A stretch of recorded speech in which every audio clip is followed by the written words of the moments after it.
Hi everyone. I'm going to talk about building an SDK that developers will love. So first of all, what is an SDK? SDK is initials for Software Development Kit. It's a set of tools that can be used to create and develop applications. In other words, everything a developer needs for a specific feature. An SDK refers to a full software module that includes everything developers need for a specific feature within an app.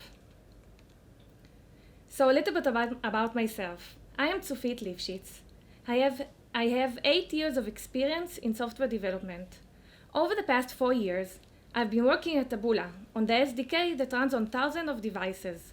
And also, I like making uncomplex from complex. As I said, in the past 4 years, I've been working on the SDK. This includes also working with clients that use the SDK and learning from them which parts cause difficulties in the integration. I had to see that all kinds of developers on any level are able to implement the SDK.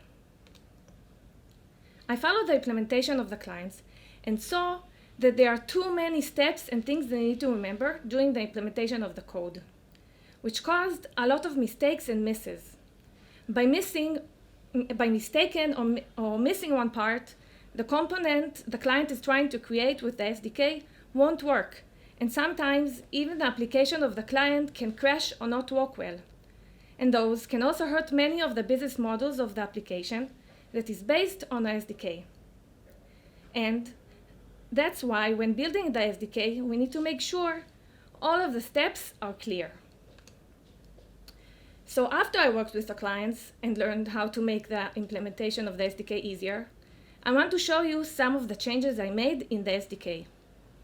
Every one of you can adapt some of the things in your code or create your own amazing SDK. You can take these points to any code you write or build an internal library in your company. The first thing I saw is that there are too many functions and variables that needs to be initialized, which is confusing for the developer. Have you found yourself in situations where you use someone else's code and it's not clear where to start and which function to use? It can be code by a developer who worked or works with you in the team, or when you use an SDK. What happens is, when you write an SDK or framework, you want to allow as much ability and flexibility as possible, which leads you to open up many possibilities in the process of creating a particular component. In practice, this causes a developer who uses the SDK to have too many ways of implementation and has no way to know what is mandatory and what is not. This increases significantly the chances of creating serious bugs. So let's start with an example of code to see how the code looks when you want to have a lot of possibilities and flexibility and what happens because of it. And in the end, how to fix it. This is an example of using the SDK to create a view. The view is called CoolView. We can see here that we are setting a lot of properties and we don't know if we need to set all of them. What will happen if I miss one of the properties? Will the view be presented and work? If I set only the number of items, is it enough to show the view? Or maybe I also need to add the name and the size. This is very confusing, and the developer has no way to understand which property is mandatory. To fix it, what needs to be done is to create one direction.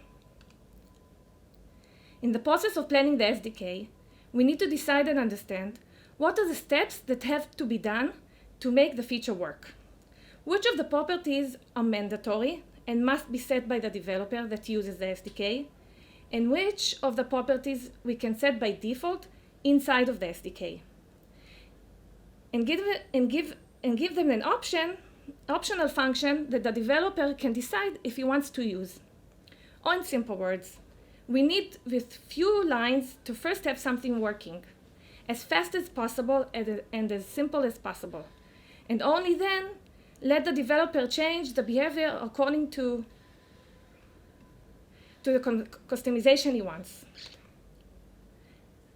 Let's take the long example we just saw and change it to this.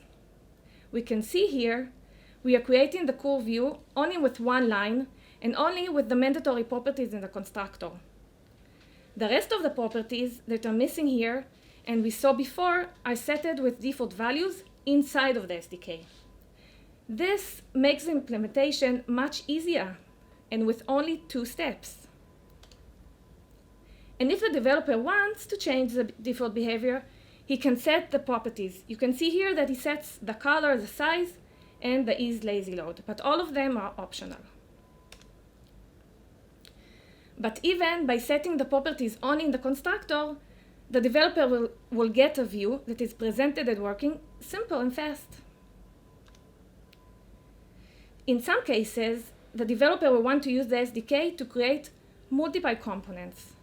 For this example, we want to create multiple views and add them to the main view. These views need to communicate with one another and be presented according to the previous one. We can see here in this example that we first create one cool view and call the function load. But we need to wait for the completion of the load to create the second view. This is because we need to synchronize between the loading of the 2 views. So after the first view was loaded, we created and loaded the next view. This can be too complicated for the developer, and he needs to remember he can create the next view only after the first one was completed. Let's look at how to make it easier. We need to create an object that will have control and manage all of the cool views in the page and synchronize between them. You can see in the example, we created the page view object manager and initialized it with number of cool views in the view. And from the page view object, we create our cool views with the same properties like before. And in the end, just call once the function load, with no need to remember anything and synchronize between the 2 cool views. If you go back to how we started, with multi of function and properties that needs to be initialized and synchronized between the views, this is how the code will look without the changes. And this is the code we have after the changes. Much more easy, short, and clear. So let's summarize. We always need to remember that our client, the developer in this case, has to approach the task of implementing the SDK without having to fight with the code and not understanding how to implement it. So our job is to make sure the implementation is as quick and easily as possible, without too many places to get confused. This seems trivial, but in practice, a lot of libraries and SDK try to allow as many possibilities as possible, which creates situations where implementing the SDK requires expertise and can cause a significant increase in creating bugs. The most important thing is to know how to separate the mandatory part from the rest, to allow the implementation to be as quickly as possible and work smoothly and without problems. And only after, we will add an option to make the adoptions that the specific developer wants. In any SDK or library that requires synchronizing between several components, we want to take all of the control inside of the SDK, because we are the one that knows the behavior of a product, and we have a deeper understanding of how everything needs to work. The last point to consider is that many times in the specification and design review phase, we focus on design that we think that's right for us developers. Modularity, scalability, efficiency, etc. But do we at this point also focus on design that allows the developer that uses the SDK to work more easily and intuitively? It may be that in product like SDK, it's worthwhile to sacrifice software design in a favor of design that will allow the developer to use the SDK in a more intuitive and clear way.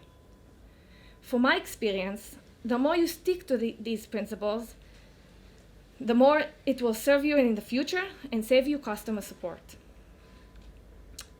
So thank you, everyone. I hope you learned new things. If you have more questions and thoughts, you can send me an email to tzufitleaf@gmail.com. Bye, everyone.